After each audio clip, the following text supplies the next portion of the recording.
سب سے ایک ہی درخواست ہے کہ بھائی دین ایک ایسی زبردست چیز ہے جو کھائے گا مزہ اڑائے گا. صحابہ کی زندگی دیکھو تو بھری پڑی ہوئی ہے کہ کیا تھے اور کیا بن گئے, اور اس کے بعد جتنے بھی آئے کیا تھے کیا ہو گئے, کیا کھایا تھا انہوں نے, کس چیز پہ عمل کیا تھا, اسی پہ. لیکن انہوں نے جیسے کہا ویسا کیا تو رزلٹ 100%. اور آج بھی جن لوگوں نے جو کہا وہ کیا رزلٹ 100% ہے.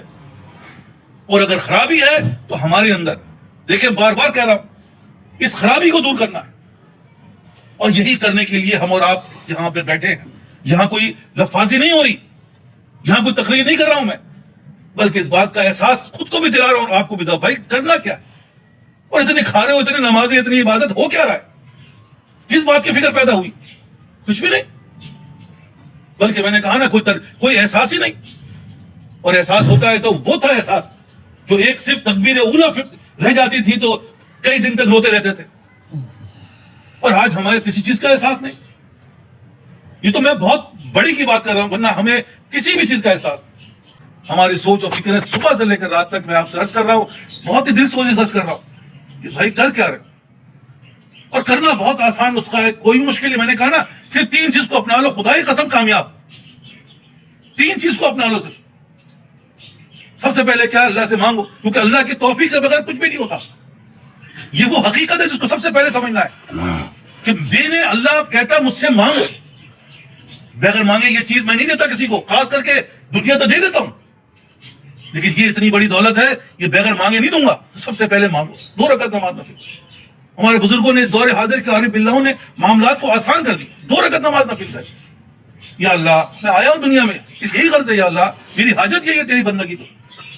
تو نے ہمیں پیدا ہی اپنی بندگی کے لیے کیا ہے, لیکن یہ بندگی تیرے فضل کے بغیر میں نہیں کر سکتا. اپنے آپ کو بالکل اللہ کے سامنے ڈھیر کر دو. میں کیا کروں گا یا اللہ, آپ کہتے ہیں آپ کرو, میں کیسے کر سکتا, یہ تو میرے پاس طاقت ہی نہیں ہے. یہی تو امتحان کے لیے ہمیں یہ الفاظ دیے گئے, کرو, ہاں میں کروں گا. ارے میں کیسے کروں گا, سوال تو یہ ہے, کر کے دکھاؤ. میرے پاس طاقت ہی نہیں ہے. یا اللہ یہ تو آپ کرتے ہیں, وہ بھی اپنے فضل سے کرتے ہیں, عمل سے نہیں. اگر عمل سے ہوتا تو ہم نے تو کوئی تیس نہیں مارا, ہم مسلمان بنا دیے گئے. کیا عمل تھا, نبی کو نبی بنا دیا, کس عمل پہ بنا بنایا؟ اتنا بڑا درجہ نبی صلی اللہ علیہ وسلم کو عطا فرمایا, کون سا ایسا عمل تھا؟ کوئی عمل نہیں ہے, فضل ہے. اسی طرح بھائی اللہ سے سب سے پہلے اس کا فضل مانگو. اس بات کو اگر سمجھ میں آ گئی, یہ میں بتا رہا ہوں, یہ ساری چیزوں کا نچوڑ یہ کیا چیز ہے کہ بھائی سب سے پہلے اگر یہ بات سمجھ میں آ جائے کہ نہ میں کرتا ہوں نہ میں کر سکتا ہوں, یہ اللہ ہی فضل فرمائے تو ہو سکتا ہے. تو سب سے پہلے 2 رکعت نماز نفل. یا اللہ میں دنیا میں آنے کا, کیونکہ یہ ویسے چلتے پھرتے تو انسان کہے ہی, لیکن 2 رکعت نماز نفل بنا لو. یا اللہ میں دنیا میں آیا ہوں تیری بندگی کے لیے, یہ بھی میں نہیں کر سکتا بغیر تیرے فضل, تو مجھے توفیق عطا فرما دے. دوسری چیز کیا ہے, اہل اللہ کی صحبت. کیونکہ جیسے میں نے کہا نا 2 ہی ہیں, یا تو حزب اللہ یا حزب شیطان. اور تیسری بیچ والی چیز نہ ہجڑا ہے, وہ تو نہ ادھر کا نہ ادھر کا, وہ تو کسی علماء کے نہ دین کا نہ دنیا کا. تو اصل میں کیا ہے, یا تو تم حزب اللہ میں ہو جاؤ یا حزب شیطان میں ہو جاؤ, سیدھے ہاتھ والے کی طرف ہو جاؤ یا الٹے ہاتھ والے کی طرف ہو جاؤ. لیکن یہ بیچ والا جو ہے یہ تو اور بھی بیکار ہو گیا. تو حزب اللہ میں آ جاؤ, اللہ والوں کے ساتھ آ جاؤ. اللہ تعالیٰ نے واضح طور پر قرآن فرما دیا اپنے تعلقات اللہ والوں سے جوڑو. یہ تعلقات کیا بنائیں گے, تمہیں اللہ والا بنا دیں گے. کیونکہ صحبت ہے سوالے کو, جیسے کہ صحبت والے بن جاؤ گے, پھر تمہیں کچھ بھی نہیں کرنا. صرف تم نے اس بات کا خیال رکھنا بھائی میں جڑا ہوا ہوں, تو پھر تو بن گئے, پھر تمہیں کوئی نہیں روک سکتا. کیونکہ اللہ تعالیٰ نے واضح فرما دیا. نبی صلی اللہ علیہ وسلم کی حدیث ہے, اس کو مولانا روم نے اپنے فارسی میں یہ کہا, صحبت ہے سوالے کنت, صحبت ہے سوالے کنت, تو جیسے کے ساتھ رہو گے ویسے بن جاؤ. تو دوسری چیز کیا, اللہ والوں کی صحبت. اور تیسری چیز کیا ہے بھائی, اس بات کا جائزہ لو, کہاں جا رہے ہو بھی رہا ہے کیا, اس بات کا احساس کرو. میں نے یہ نماز پڑھ رہا ہوں, یہ جیسے میں نے کہا دنیا کے معاملات میں احساس کرتا ہوں, میں یہ کھا رہا ہوں یار, جتنا دن میں ہماری زندگی میں ایسا ہوا, والدہ کی طبیعت خراب ہوئی, ہم دیکھ گلوکوز بھائی کمزوری ہو گئی, دیکھ گلوکوز پہ گلوکوز پلا جا رہے ہیں, اور جیسے گلوکوز پلا رہے ہیں ویسی طبیعت تو سنبھل ہی نہیں پا رہی اور خرابی ہو رہی. 12 روپے لباب نیٹ ہوا کہ تم کے 2-3 دن تو ہم خود اپنی کارستانی دکھانے کے بعد ہی ڈاکٹر کے پاس جاتے ہیں. سب گئے ڈاکٹر کے پاس, بھائی شوگر ٹیسٹ کرا, شوگر تو کبھی نہیں ہمارے والد. ارے بھائی چیک تو کراؤ. ارے ڈاکٹر صاحب کیا, اچھا بھائی کر لیتے ہیں. اور چلا 500 شوگر ہو. اب بتائیے 500 شوگر کیوں؟ کوئی گھول گھول کے پلا پلا کے ان کو شوگر کہاں سے کہاں پہنچا دی. اور ہم بھی اب دیکھیں روحانیت میں بھی ایسے ہی ہو رہا ہے کہ بھائی یہ حضرت فنا ہو گئے, ارے ہو تو گئے لیکن اس کا رزلٹ تو نیگیٹو آ رہا ہے. یہاں تو کہتے ہیں ایک قدم کے فاصلے میں اللہ میاں حضور نے فرمایا پہلا قدم نفس پہ رکھ دو, دوسرا قدم اللہ کے پاس. جس کو ہمارے مزدور صاحب کہتے ہیں کہ وہ اتنے تھے قریب کے دل ہی میں مل گئے, میں جا رہا تھا دور کا سامان کیا ہوا, ہمیں بڑی محنت کرنی. ارے بھائی اللہ تو ہمارے پاس ہاتھ ہے, تمہارے شہر سے زیادہ قریب ہے. جس کی تلاش میں تم ہو, جس کو تم چاہتے ہو, جو تمہارا مقصد ہے, وہ تو تمہارے قریب ہے. لیکن وہی ایک ہم اس لعنت میں گرفتار ہیں جو جانا کہاں ہے, کہاں جا رہے ہیں. بھائی مقصد یہی ہے, اور اسی طرح ہماری زندگیاں گزر گئی. اب کوئی زیادہ نہیں رہی وقت, اور کسی کو پتہ نہیں زیادہ تو چلو میں کہوں نا جتنا بھی کھینچو کتنا کھینچ لو, لیکن جس کی زندگی کا پتہ ہی نہیں کب, جب بچہ جوان بوڑھا سب تو جا رہے ہیں. لیکن وہاں کہاں جا رہے ہو یہ دیکھو. یا تو جنت کے گڑھوں میں سے گڑھا ہے وہ, یہ جنت کے باغوں میں سے ایک باغ. ہم ایسے رہے, ہم ویسے رہے. ارے دیکھنا یہ ہے کہ وہاں تم کیسے رہے. یہاں تو ہم اپنی ساری چیز دکھا رہے ہیں اور یہی ساری زندگی بنا رہے ہیں. ہم تو یہ ہیں, ہم تو وہ ہے. ابھی مر گئے تو کہاں ہو بھائی خدا کے لیے. یہ سب چیزیں ہی ہمارے لیے اللہ سے تعلق جوڑنے کا ذریعہ.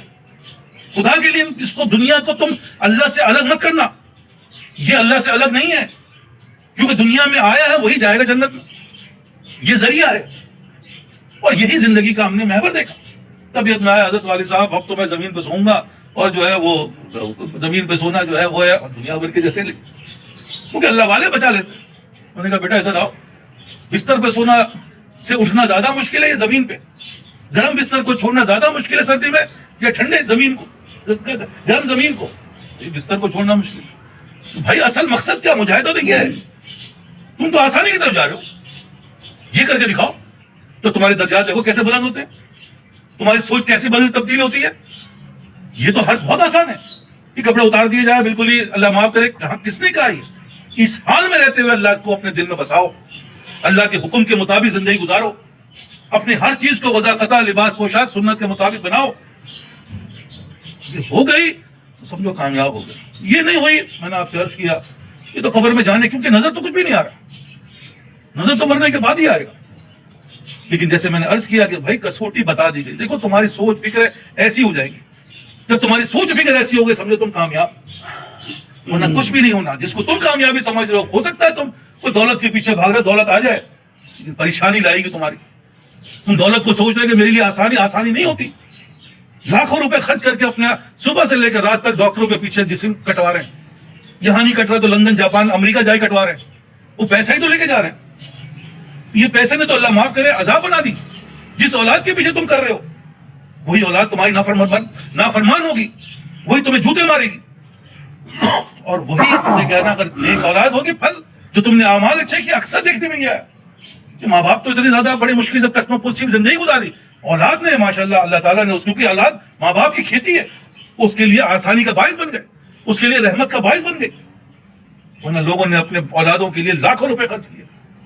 وہ آخر میں اللہ معاف کرے ایسا خطرناک سانپ بنتا ہے کہ بیان سے باہر. لوگ پناہ مانگتے ہیں یا اللہ کاش کی ایسی اولاد نہ ہوتی. تو یہ کیا ہے, یہی تو میں عرض کر رہا ہوں, جو بوئے ہو وہی کاٹو گے. خدا کے لیے یہ بات مجھے اگر 20 سال کے بعد پتہ چلے تو میری بونا تو 20 سال کے بعد شروع ہوگا, جب تک کہانی تو ختم ہی ہو گئی. بھائی آج بو, اور اس بونے کا میں نے جیسے کہا کہ تیسری چیز میں کیا ہے, اس بات کا جائزہ لو کہ کہاں جا رہے ہو, کیا ہو رہا ہے. جو 3 باتیں میں نے بتائی ہے, بس اس 3 باتوں کو اپنی زندگی میں شامل کر لو, کہانی ختم. خود بخود تم نمازی بن جاؤ, خود بخود یہ ساری چیزیں تمہارے اندر, جسے کہتا خدا جب حسن دے گا نزاکت آ ہی جائے گی. پھر تمہیں نزاکت پیدا کرنے کی ضرورت نہیں ہے, ورنہ ہلاکت آئے گی. اور یہی آ رہی ہے جو میں بار بار عرض کر رہا ہوں, جس کی طرح میں بار بار سب کو توجہ دلا رہا ہوں. خدا کے لیے اس دل کو بنانا, آرزوئیں خون ہو یا حسرتیں پامال ہو, اب تو اس دل کو بنانا. یہاں بیٹھ کر کوئی درس نماز کا نہیں دے رہے, بلکہ اس دل کی بات کر. دیکھو اس دل کو بنانے کے لیے سوچ پیدا ہونی چاہیے, یہ فکریں پیدا ہونی چاہیے. یہ اتنی عبادت تم کر رہے ہو, یہ بہت ہے, یہ تو بہت ہے. ورنہ تھوڑی سی بھی اللہ تعالیٰ کر دو تو اللہ تعالیٰ کیا سے کیا کر دیتا ہے. اس لیے ایک ہی بات کر رہا ہوں کہ بھائی ففروا اللہ, اللہ کی طرف بھاگو. اگر تم نہیں بھاگے تو میں نے آپ سے عرض کیا تبھی تو زندگی کہہ رہا ہوں کہ آگے جیسے کہتا ہے دلدل ہے, اس کا مولانا روم نے بڑا اچھا واقعہ لکھا ہے. کوئی شکاری جو ہے وہ شکار پہ جا رہے ہوتے تو سب جاتے ہیں, اکثر دیکھا شکاری شکار پہ جاتا ہے. تو وہاں سے حضرت بزرگ صاحب چلے آ رہے تھے, ان سے ملاقات, السلام علیکم علیہ السلام, کہاں جا رہا بیٹا؟ حضرت شکار پہ جا رہے ہیں. جنگل میں کہاں؟ اچھا جو جاتے رہو, لیکن ایک بات نصیحت کر رہا ہوں, اس کو اپنے پلے باندھ دینا. یہ حضرت حکم. تو دیکھو اکثر ایسا ہوتا ہے شکار ملتا نہیں, تو وہاں پہ ہاتھی کے بچے جو ہے نا وہ گھوم رہے ہوتے ہیں. دیکھو ہاتھی کے بچے کو شکار مت کرنا, کیونکہ جو ہتھنی اور ہاتھی جو اس کا باپ ہے وہ بڑا خطرناک ہے, وہ چھوڑتا نہیں ہے پھر. اور یہ نصیحت تم بات کو باقی جو مرضی کرو, لیکن اس پہ ہاتھ نہیں لگانا. جیسا حکم وہی ہوا, شکار نہیں ملا. اب شکار نہیں ملا تو پریشان ہے, کیا کریں؟ وہی ہاتھی کے بچے نظر آئے. وہ 3-4 تو تھے ہی, تو 3 نے کہا کہ صاحب ایسا کرتے ہیں یار, اسی کو ماجرا ہے چچا میں کہتے ہیں یار بڑا آدمی ہے, بڑھاپے میں سٹیا گیا ہے, تو مل ہم دیکھیں گن ہمارے میں سب کچھ موجود ہے, شکار کریں گے, مار دیں گے ہاتھی کو بھی. ایسے ہی ہوا کہ اس ہاتھی کے بچے کو مارا اور کباب بنا کے کھایا. جو ایک دس نے کہا میں تو نہیں کھاؤں گا, تم لوگ کھاؤ, میں تو نہیں کھا لگاتا. مرضی یار, عجیب مزے کرنا. انہوں نے کباب بنایا اور رات کو جیسے ہوتا ہے پکنک کے اندر, شکار کے اندر کھاتے ہیں. اب سب کھا پی کے جب کھایا تو نیند ایسی آئی کہ بیان سے باہر, اور جس کا پیٹ خالی تھا وہ تڑپڑیاں کھا رہا ہے. تو خالی پیٹ ہے اور وہ ذہن میں خوف بھی ہے, کھا لیا اب کیا ہوگا پتہ نہیں. ابھی انہوں نے حضرت نے کہا تھا کہ مت کھانا. تو ایسے ہی ہوا کہ تھوڑی دیر میں دیکھا کہ ہاتھی اور ہتنی جو اس کا جو باپ اور ماں جو ہے وہ ڈھونڈتے ہوئے اپنے بچے کو آئی, کیونکہ بچے کو خوشبو سے ڈھونڈا. اب وہ دیکھا کہ بچہ یہیں کہیں خوشبو آ رہی, تو بچہ تو نظر نہیں آیا, لیکن اب اس کے جو لوگ سوئے ہوئے تو اس کے سون جو ہے اپنی اس کے منہ میں, کیونکہ گوشت کھایا تھا نا, اس کے بچے کی خوشبو اس کے آئی, انہوں نے وہیں پہ چیر ڈالا. تینوں کو دیکھا, تینوں کا حال یہ کر دیا. اب جو ایک چوتھا تھا جس نے کھایا نہیں تھا, اس کو سونگا, اس تو دیکھ رہا تھا سارا منظر, خوشبو نہیں آ رہی, چھوڑ دیا. تو بھائی یہی میں عرض کر رہا ہوں, ہماری زندگی میں اب فرماتے ہیں ایسے ہی ہے. جس چیز کو منع کر رہے ہیں تمہاری سمجھ میں نہیں آ رہی, کھاؤ. کھاؤ گے تو بیٹا اچھا اللہ چھوڑے گا نہیں. دیکھو اللہ چھوڑے گا نہیں, یہ بتا رہا ہوں میں. یہ باتیں جو بار بار عرض کر رہا ہوں, اللہ رحیم و کریم تو ان لوگوں کے لیے جو اللہ کی باتوں کو مانتے ہیں, اس کے اندر عذر ہو گیا فلاں اللہ معاف کرتا ہے. دیکھیے بغاوت باغی کے لیے اللہ تھوڑی ہے, باغی کے لیے سزا ہے.